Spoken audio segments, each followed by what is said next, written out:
Welcome to Daughter and Dad Podcast, where I talk with Dad about the birds and the bees in episode 3.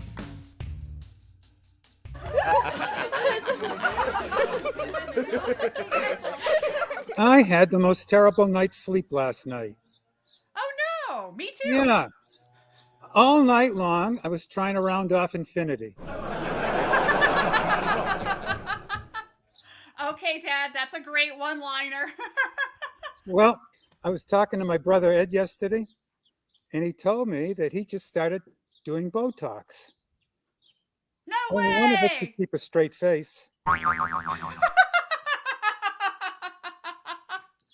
Dad, those are primo. Those are so good.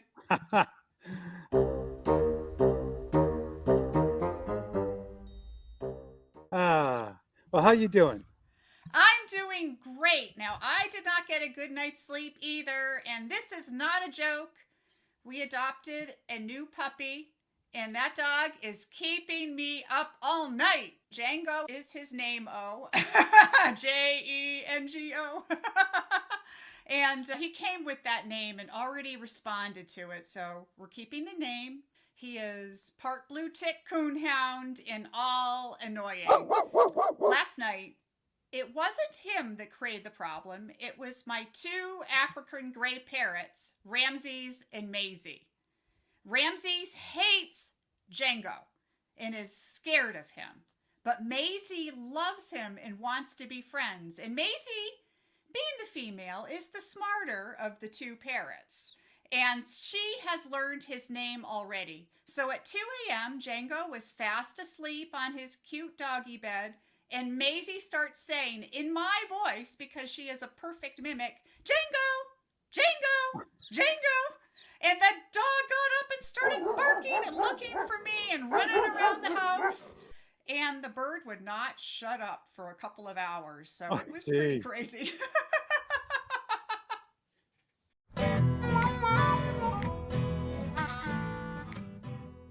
I love the great outdoors behind you. What a beautiful tree. It is. No, it's over 200 years old. That's incredible. My big, green, giant live oak. Wow. Stays green all year long. That is glorious. It's like our mulberry in front, which we will get to soon enough when it's mulberry season.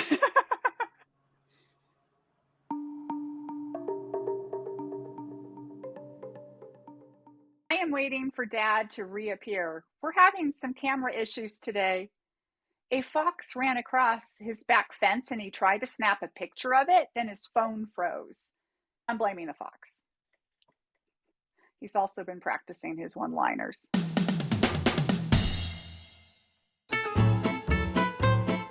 Ouch! There you are. There I am. I didn't run away. Well, Pru, you had such a great hack. You talked to me last week. You mentioned it because you stuck your hand in a cactus plant. I did stick my hand in a cactus plant. Ow. A nice big prickly pear cactus, and a lot of the fine cactus hairs got stuck up and down my arm. And I tried to get them out with tweezers. And I used a magnifying glass and the finest fancy pair of tweezers I have.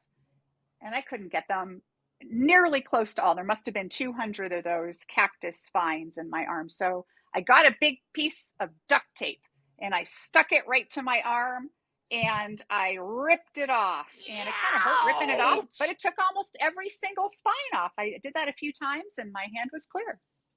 Man. Yeah. I'd probably do that on my eyebrows since I don't have. Dad, I was thinking about it.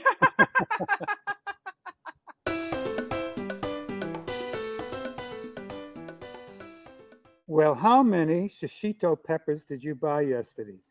From the bought. photos, I'm estimating 200-300 individuals.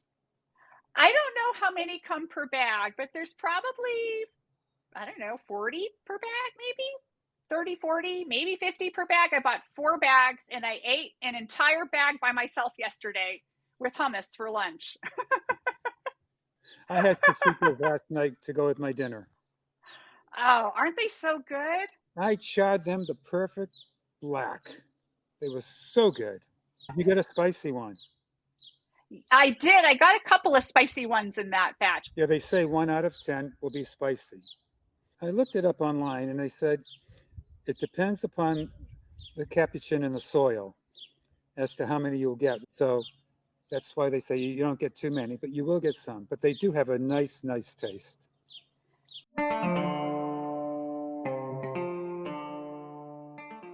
This year, the wildflowers in South Texas are absolutely amazing because it has been a wetter spring. Yeah. And I make sure I look at them every day when I drive by them because I don't want to miss a minute of it because they're only here a little while and then they're all gone. Dad, they only last a blink of an eye. All the fruit trees just ended their bloom cycle. Oh, hey, speaking of fruit trees, I learned a fascinating fact. I have a mason bee house. Do you know what a mason bee is? Not It unless, is, not unless it's like a mason jar. no, No.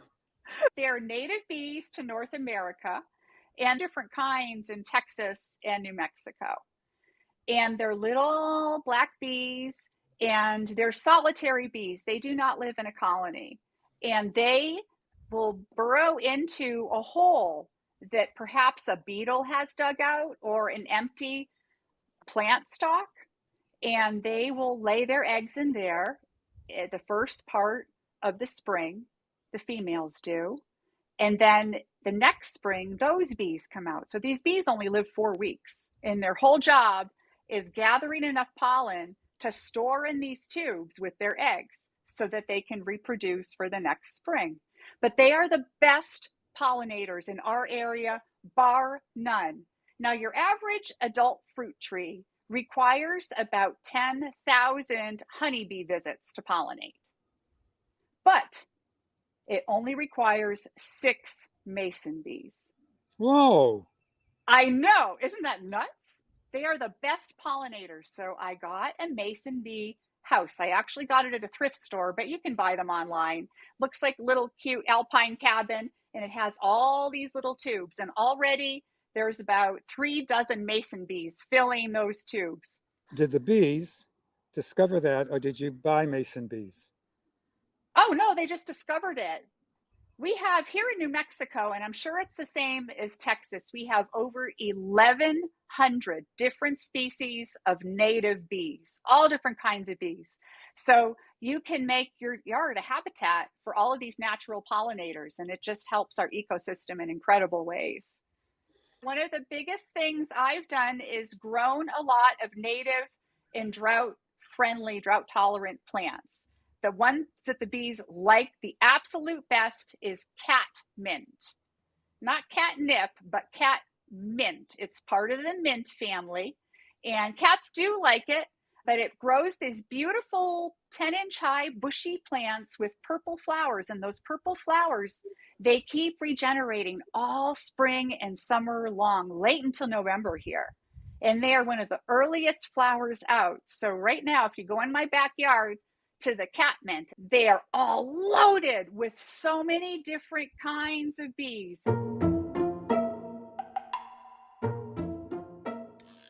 The only fruit plant I have in my yard is a fig tree. And my figs are already this big, but they're all green.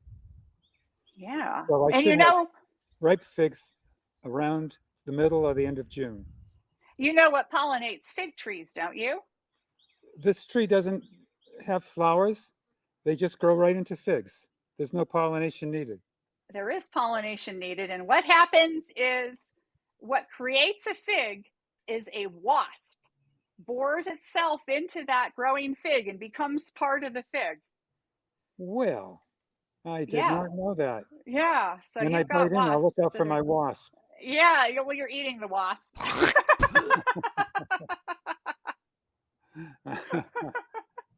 Well, I probably won't get too many figs because I have competition with the mockingbirds. And I don't mind if they Oh. win. Every year I figure the mockingbirds won, raise 0, but that's okay.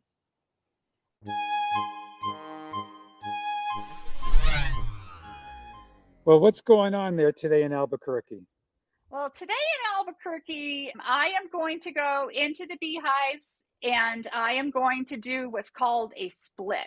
I have one of my hives has developed about 5 queen cells. These are big growing bee buds that the bees grow into, the cells that come out of the honeycomb. And the Uh-huh. queen cells are about 2 inches long, whereas the regular worker cells are flush in the honeycomb, but the queen cells extend out. And I'm going to take those queen cells out of the hive and put them into new bee boxes with several other frames of honey and some brood. That's other growing bees, but not the queen bee. The queen bee stays in her original hive. And these new little colonies are going to grow and become new beehives.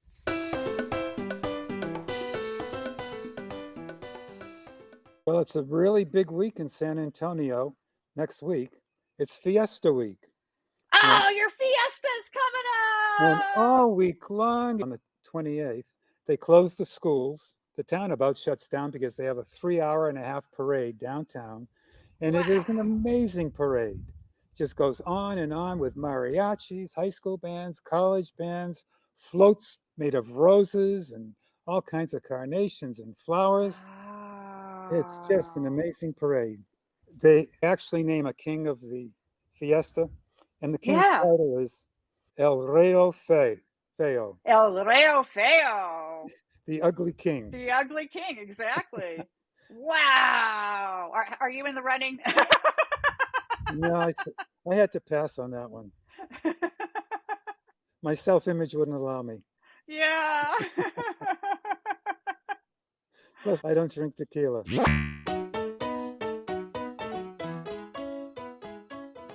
I do Mmm. love Mexican food.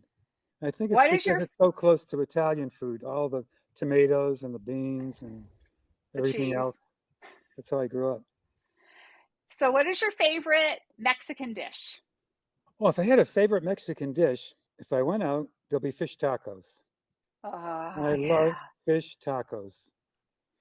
And there's a restaurant here in town called El Daco's, not too far from here. They'll bring you your fish tacos, but they have guacamole on that and kind of a spicy coleslaw on top of that.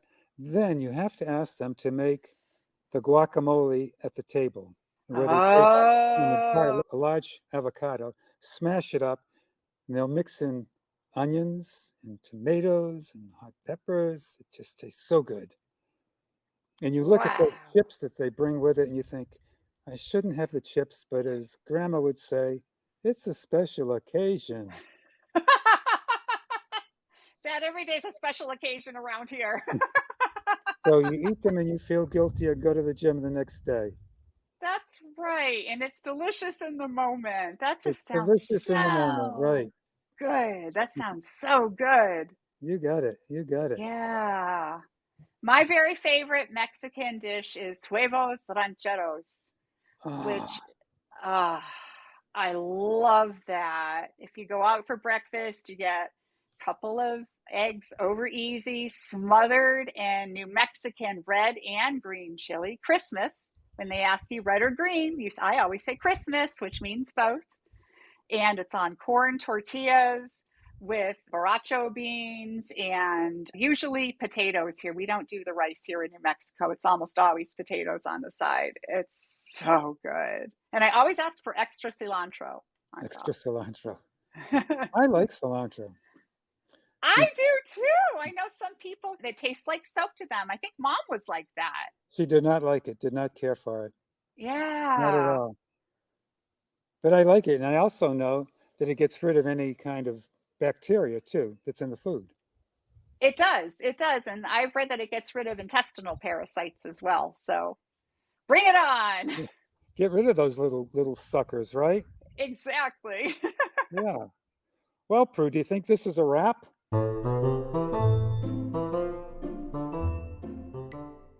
Well, I'll finish with one more one-liner if I may. Be my guest. I decided to fly up to my old hometown in Massachusetts, the place where I grew up. I went in, I knocked on the door and said, "Do you mind if I look around?" I had to wait 2 or 3 minutes before my dad said, "Make it the last time." Now, actually, Dad, the really funny and sad thing about that is I can hear Grandpa saying that. Me too. Yo también. Adios, mi amiga. Adios, mi papa. Que tengas un gran día. Hey, Dad, what questions do you want to ask the audience this week? What great one-liner have you heard? And what is your favorite Mexican dish? Hey, thanks for listening. And you heard, Dad, what's your favorite Mexican dish? And have you heard any great one-liners lately? Let us know in comments. And be sure to like and subscribe. And check out our new website at daughteranddadpodcast.com.